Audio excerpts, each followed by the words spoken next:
speaking, naalala nyo noon, si Mama Leni Robredo.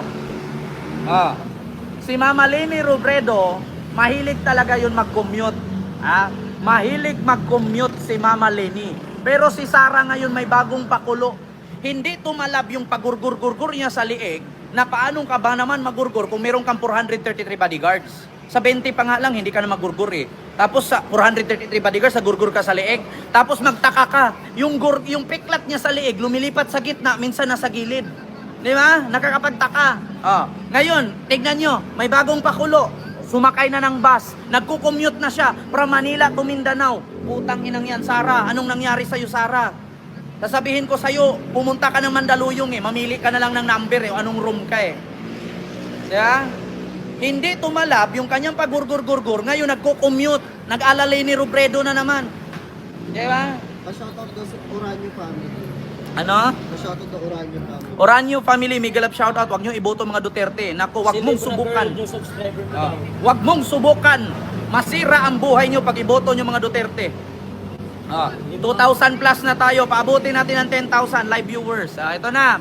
Pamay na lang po. Sara Duterte, nag-commute, sumakay ng bus. Walang nagpapaupo, walang tumabi, natatakot bugbugin. Fake news ka daw, sabi ni Mr. Romualdez Tambi. Paano naging fake news yan? Si Sara Duterte yan, no? Sumakay ng bus, walang tumabi. Bakit? Natakot bugbugin. Teka, walang tumabi. Pinatayo na lang. UFC kasi siya eh. Sumakay ng bus, nag-commute, ginaya si Leni. Walang tumabi, takot bugbugin. Kaya nga sabi ko sa inyo, kung mamili kayo ng politician na maging safe kayo, wag si Sara. Bakit? Bubugbugin kayo. Ayan o. Wala, hindi sa pinaupo. Akala mo konduktor, si Sara pala. Like father, like daughter. Sa mga pakulo ni Sarang ganyan, hindi na mabibenta yan. We love Sara Duterte. Bakit? Sa bagay, tumboy kasi nag-comment kaya we love. Sara Duterte, walang tumabi, hindi nakaupo, napagkamalang konduktor. Siguro naki-FC yun nagsabi na naki-FC na din. Sasabihin nila ngayon fake news daw to. Gawa-gawa daw ako kwento. Huwag kasi kayong lumabas sa huwag kasi kayong sumakay ng bus para di kayo makita. Sasabihin nyo na naman fake news, hindi totoo. Sino ba ito? Si Mary Grace Piatos? Hindi ba to si Sara? Si Mary Grace Piatos ba to? Sino ba yan? Ilapit ko pa. Alangan naman si Basti Duterte yan. Diba? Huwag nyo sabihin na si Mary Grace Piatos yan. Huwag nyo rin sabihin na si ano yan? Sulaika Lopez. Si Sara Duterte po yan. Sumakay ng bus. Nag-alali ni Robredo. Diba? Baka magsuri ka. Ba't ako magsuri? Hindi ba ako nagnakaw ng pera sa bayan? Diba? Ba't ako magsusuri? Hindi naman ako nagnakaw. Ang magsuri, yung nagnakaw at nagbanta ng buhay ng presidente.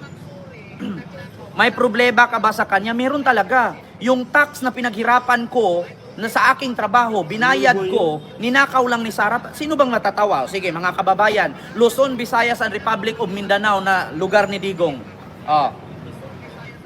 Sinong matatawa sa ginawa ni Sara? Confidential funds almost 700 million. Hindi masabi kung saan dinala. Tapos tayong ordinaryong Pilipino, bibili ka lang ng bitchin, may tax na.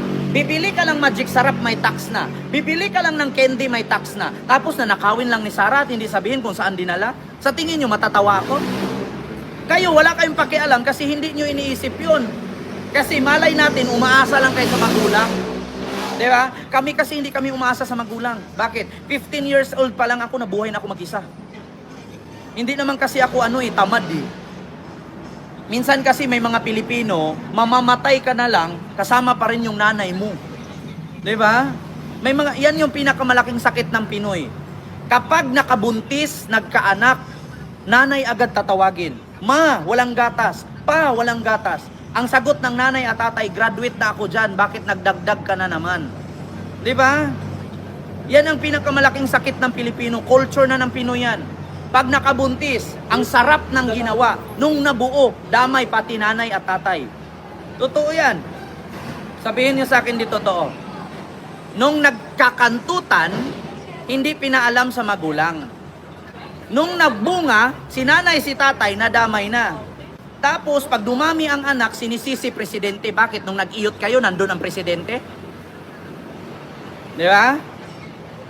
Nung mga bata pa, nagkakantutan, nung nabuntis, damay magulang. Nung dumami ang anak, presidente sinisisi. Bakit nung nag-iyot kayo dyan, nagpapatungan kayo? Nandyan ba si Marcos? Nagre-referee? Wala naman, di ba? Kaya minsan tayo mga Pilipino, gayahin yung estilo ng Muslim. Kapag wala kang milyon, huwag kang mag-asawa. Ganun lang yun. Kasi mag-asawa ka, wala kang pampakain. Anong gagawin mo? Magulang na naman. Di ba? Real talk lang. Naranasan mo ba yan? Kaya nga hindi ako nag-asawa kasi ayaw ko maranasan yan eh. Kasi alam ko yung hirap ng buhay. Tapos sinisisi government. Totoo yan. Di ba? Yung mga nagmumurat nagagalit dyan sa comment section, natamaan po ba kayo? O mga DDS kayo? Di ba? Ako sa totoo lang, nagsasabi ako ng totoo. Maraming matatamaan sa sinasabi ko. Kapag ngayon, walang mapakain sa anak, tapos yung nanay at tatay mahirap din. Anong gagawin? Maghihiwalay. Sinong kawawa? Yung anak. Pag lumaki, illegitimate. Di ba? Kasi mag-abroad si nanay, mag-abroad si tatay. Iwan ang anak kay lula at lolo. Pag-uwi ni nanay, pag-uwi ni tatay na buntis sa amo. Minsan si tatay na iwan sa Pilipinas, nagsasyabu, nagsusugal, nagdodroga, di ba? Ng babae. Di ba totoo? Di ba totoo sinasabi ko? Kaya kayo mga Pilipino, ako actually Pilipino din naman ako, pero hindi tayo pareho utak. Di ba? Alexander, totoo naman talaga sinasabi ko. Kuya, huwag may hulog cellphone mo. Kawawa magulang mo yan, bibili na naman bago. Di ba? Totoo yan. Tas lalo ngayon, mga estudyante ngayon, akala mo nagmamay-ari na ng malalaking kumpanya.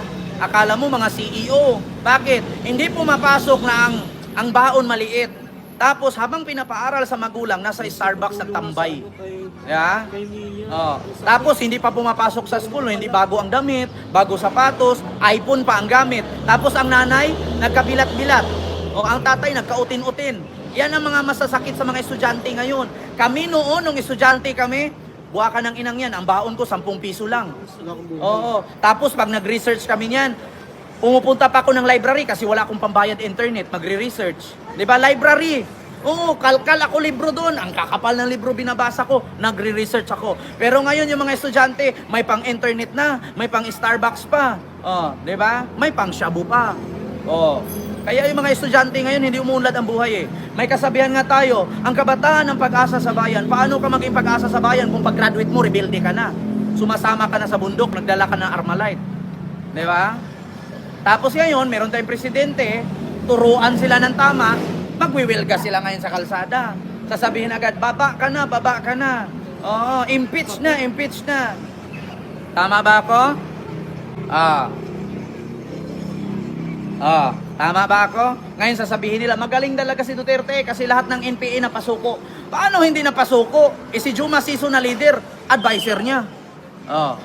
Tapos sasabihin ni Duterte, gawa tayo confidential funds. Intel Fund ang tawag dyan. National Security ang tawag dyan. Para mapasuko natin ang NPA, pati yung mga estudyante na recruit ng NPA, pasukuin natin. Pero ang pundo na bulsa, bakit? Ang bilis na niya pasukuin yan. Kasi kasabwat niya si Juma Sison. Hindi nyo ba alam, bago tumakbo si Digong pagka-presidente, ang advisor niya si Juma Sison. Sino si Juma Sison? Leader ng NPA. Sino si Juma Sison? Pinsan ni Laila de Lima. Kaya hindi niya kaya na si Laila de Lima mabubuhay, pinapakulong niya. Kasi pag nasa laya si Laila, matatalo siya. Mapapababa siyang di oras. Diba? Hindi nyo alam yan. Basahin mo yung Mga Pilipino, mag-research kayo. Si Juma Sison po ang advisor ni Digong bago siya tumakbong presidente noong 2016. Bakit sila nagkakilala? Si Juma Sison ang dating professor ni Digong sa San Beda. Hindi nyo alam yan. Hindi nyo alam kasi puro lang kayo ML. Yeah? Puro lang kayo scatter. Puro kayo online sabong. Nabuang kayo. Kaya nga, sa totoo lang, mas malaki pa yung tunog ng jeep kaysa sa boses ko eh. Dapat talaga i-face out yung mga jeep na yan. Ang ingay. O, ito na naman si comment itong Romualdez. Diba? Mga 5 kami, okay na to. Bahala kayo sa buhay nyo, basta 1,000 plus kayo dyan. Pinsan daw, bayaw. O, bakit sabihin mo? Bakit sinabi mo sa akin fake news ako? Alam mo palang bayaw. So, ibig sabihin, totoo na sinabi ko na si Laila de Lima at si Juma Season magkadikit. Sinabi ko, pinsan, nag-react ka, sabi mo bayaw. So, ibig sabihin, totoo. Di ba, nahuli kita? So, ibig sabihin, may mga DDS na nakakaalam, pero nagbubulag-bulagan lang. Di ba? Tignan nyo, nagko-comment si Tamba, hindi daw pinsan ni Juma si Laila, bayaw daw. So, ibig sabihin, alam nyo pala, nagtatanga-tangahan lang kayo. Di ba? Ang daming DDS na huli. Hindi pala magpinsan, magbayaw pala. Alam nyo naman palang magbayaw eh. At alam nyo naman pala na si Digong, kasabwat ang NPA, nagtatangahan-tangahan lang kayo, nagbubulag-bulagan lang kayo. Di ba? Alam mo palang magbayaw si Laila at si Juma eh. Pero si Juma at si Digong magkasabwat. So nagtatanga-tangahan lang kayo. Di ba nahuli kita, Tamba? Alam niyo namang matalino ako eh. Pag sinabi ko dito ngayon, si Digong at si Sara magjowa, ay hindi po, magtatay po sila. So alam nyo pala, nagtatanga-tangahan lang kayo. Diba? Ang bobobo mo kasi, mga DDS. Diba? Ngayon, alam nyo pala. Nahulog kayo ngayon sa patibong ko. Ay, Diyos ko. Tapos ngayon, ang sasabihin nyo, fake news ako. Magaling ka pala sumagot dyan, Tamba eh. Yan ang sakit talaga ng mga DDS. Protection ulit. Diba? Ito naman si Elisa, knowledge ko daw panis. Tangina mo, wala kang alam sa mundo na ginagalawan mo eh. Alam mo, Edita, matanda ka na, magpahinga ka na lang. Bakit umaasa ka na lang sa padala sa mga anak mo na sa abroad? Yeah. Magkape ka na lang, maghanda ka ng libingan mo, bumili ka na ng pwesto doon sa yung may kundo-kundo doon sa libingan ng St. Peter. Malapit ka nang mamatay, Edita, wag ka nang sumali dito, buha ka ng ina mo, mamura pa kita, high-blarin ka pa dyan. Kung ako sa'yo, Edita, ganito, kung medyo bata-bata ka pa ngayon, magsaing ka. Kasi pag uwi ng asawa mong lasinggero, babaero, adik, mabubugbog ka. Kasi wala kang sinaing. Kasi mas inuna mo yung mag-comment dito sa live ko kaysa sa magsaing. Diba? Edita. Diyos ko. Ako, naasar. Diyos ko, 3 taon ko na itong ginawa. Kailan ako naasar? Yung supporter nga ni Sarang 100 dyan, pagkatapos ng live ko, 7 na lang eh. Nagising sa katotohanan. Diba? Pag wala nang masabi, Pag wala nang masabi, sasabihin agad, pangit. Pangit mo, kamukha ka ni Charis. Okay lang kamukha ko ni Charis, at least singer, hindi kawatan. Diba? Kaysa naman sabihin kamukha ka ni Sara, oy! Hindi ako kumakain ng kefi. Diyos ko. Hindi nyo ba alam nung nakaraang linggo, binalita, Sara Duterte, nanigas ang kamay, naglalak, naputukan ng ugat, sinugod sa ospital. Diba?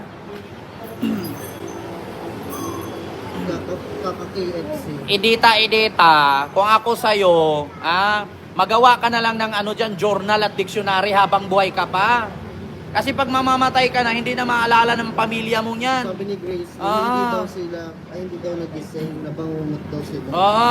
At saka Edita, sa totoo lang Edita, magawa ka na ng will and testament, pamana mo sa mga anak mo yung ari-arian mo. Di ba? Kasi pag namatay ka, yung mga anak mo mag-aawa yan. Ang tanong, may pangmana ka ba? Kasi bubo ka, wala ka talagang pampamana. Si JR from Zamboanga. Oy, may galap shoutout GR dyan sa Zamboanga. Wag mo na iboto ha, pag side ng mga Duterte ha. Puro lang kay adik dyan. Sabi ni Edita, knowledge mo saan galing? Bakit ko sasabihin sa'yo? Si Sara nga, hindi sinabi kung saan dinala ang pera eh. Kaya? Sabi ni Jennifer Lomiba, 1.8 M populasyon ng Davao pero bakit 100 lang support?